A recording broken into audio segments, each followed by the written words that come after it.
Hello everyone and welcome back. आज के इस वीडियो में हम बात करेंगे बच्चों के वैक्सीनेशन के बारे में।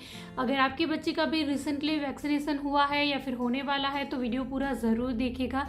इस वीडियो में हम बात करेंगे वैक्सीनेशन से पहले और वैक्सीनेशन के बाद बच्चों का ख्याल कैसे रखें उसके बारे में। तो वीडियो आपके लिए ज़रूर इन्फॉर्मेटिव रहेगा, वीडियो पूरा ज़रूर देखिएगा।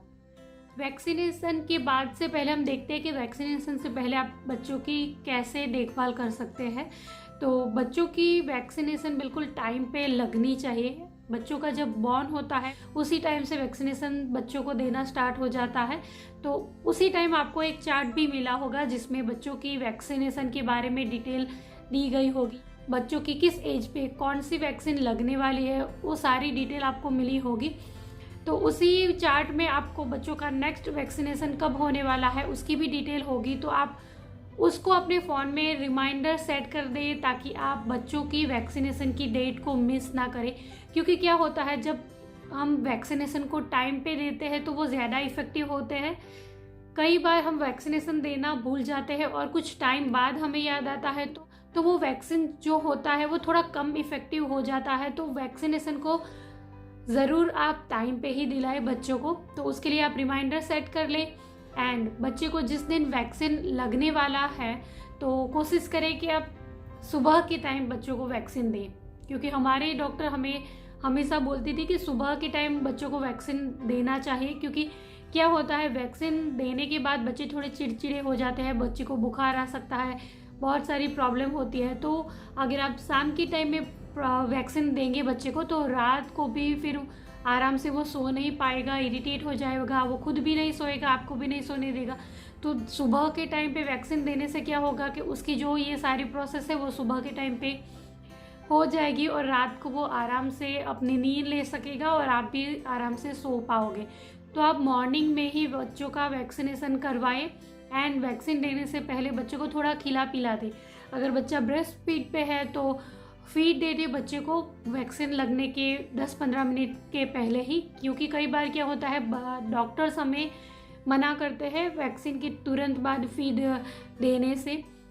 0.001% चांस होता है कि वैक्सीन के बाद अगर हम कोई फीड या फिर खाना दे बच्चे को तो कुछ रिएक्शन हो सकते हैं। लैक्स ऑफ द केसेस में ऐसा नहीं होता लेकिन थोड़ा चांस होता है। तो कोशिश करें कि वैक्सीन से पहले ही बच्चे का पेट भरा हो, ताकि एक तो उसका पेट खाली है, उसको भूख लगी है और ऊपर से उसको वैक्सीन लगेगी तो वो बहुत ज़्यादा इरिटेटेड हो जाएगा, बहुत ज़्यादा वो चिड़चिड़ा हो जाएगा। तो वैक्सीन से पहले आप उसे थोड़ा उसका पेट भर दें। तो सुबह के टाइम में आप नाश्ता करवा के उसके बाद बच्चे को वैक्सीन दिला सकते हो। और हो सकता है कि डॉक्टर कहीं पे बिजी है और वो आपको बताना भूल जाए कि वैक्सीन के बाद बच्चे को बुखार आएगा या नहीं। तो आप पहले ही डॉक्टर को पूछ लो कि इस वैक्सीन के बाद बच्चे को बुखार आएगा या नहीं, अगर आए तो उसे क्या करना है। तो डॉक्टर आपको बेबी क्रॉसिन या फिर पैरासीटामोल ड्रॉप्स देंगे। तो वो भी आपके बच्चों के वेट के हिसाब से या फिर बच्चों के एज के हिसाब से उसको देना होगा आपको। तो वो भी आप डॉक्टर को ज़रूर पूछ लें।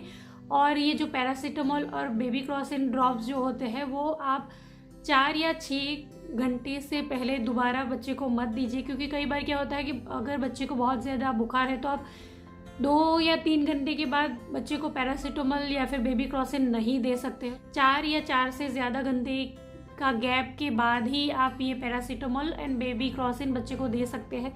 इसका भी आप ख्याल ज़रूर रखें। एंड वैक्सीन कौन सी लगवानी है आपको ये पहले से डिसाइड कर ले। क्या 2 तरह की वैक्सीन होती है, एक पेनफुल होती है और एक होती है पेनलेस। आजकल पेनलेस का बहुत क्रेज़ है। तो पेनलेस में क्या होता है वो मैं आपको बता दूं। पेनफुल में जो आपको 3 अलग अलग चीज़ों के लिए 3 अलग अलग वैक्सीन लगनी थी, पेनलेस में वो सारा कॉम्बिनेशन मिला के सिर्फ एक ही वैक्सीन में वो सारा कॉम्बिनेशन बच्चे को दे दिया जाएगा। तो पेनलेस एंड पेनफुल का एक और बड़ा डिफरेंस मैं आपको बता दूं। पेनफुल जो यहाँ पे 100 रुपये की होती है तो पेनलेस वहाँ पे 2000, 3000, 4000। तो एक पैसों का डिफरेंस भी बहुत बड़ा होता है पेनफुल एंड पेनलेस में।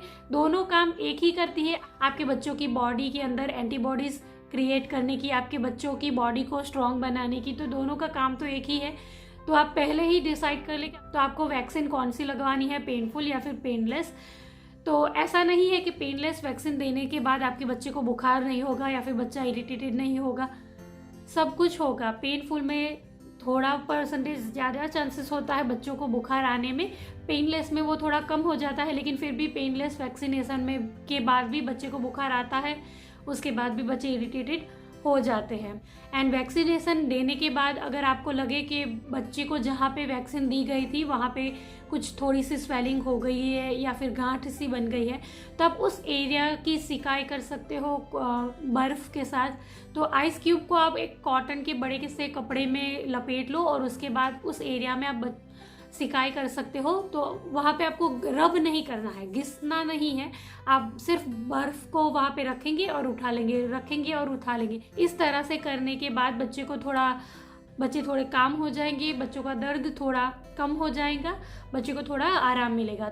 तो वैक्सीन लगने के बाद पहले 24 घंटों में आप इस तरह से बर्फ़ से सिकाई कर सकते हो और उसके बाद नेक्स्ट डे आपको गर्म कपड़े से वहाँ पे सिकाई करनी है ताकि जो गांठ अंदर बनी है वो ठीक हो जाए। तो पहले दिन आप बर्फ़ से सिकाई करें, दूसरे दिन आप गर्म टाउल से वहाँ पे सिकाई कर सकते हैं।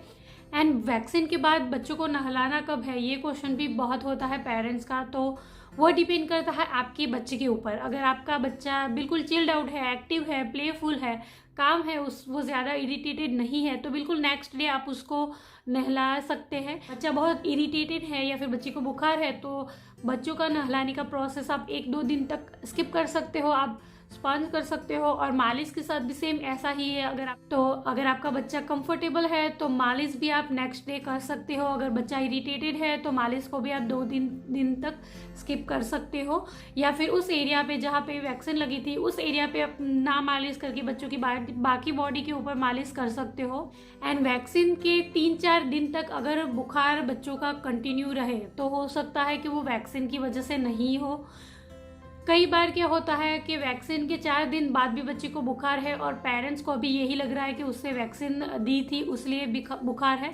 तो वैक्सीन से जो बुखार होता है वो 1 या 2 दिन तक ही होता है। तो अगर 3-4 दिन के बाद भी बच्चे को बुखार है तो आप फिर से डॉक्टर को कंसल्ट कर सकते हो कि एक्चुअल में उसको बुखार किस वजह से हो।